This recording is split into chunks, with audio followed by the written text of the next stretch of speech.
Buongiorno e ben ritrovati con una nuova edizione del TG Flash di New Sicilia. Di seguito i titoli più importanti della mattina.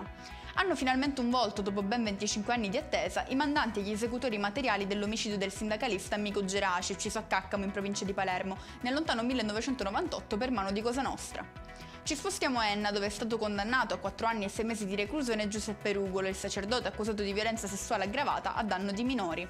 La sentenza è stata emessa dopo 8 ore di camera di consiglio. Sono 32 gli ex dipendenti di una filateria di Termini Imerese in provincia di Palermo, esposti all'amianto, che avranno diritto al prepensionamento e alla rivalutazione della pensione. Lo ha stabilito la Corte d'Appello del capoluogo, condannando l'INPS.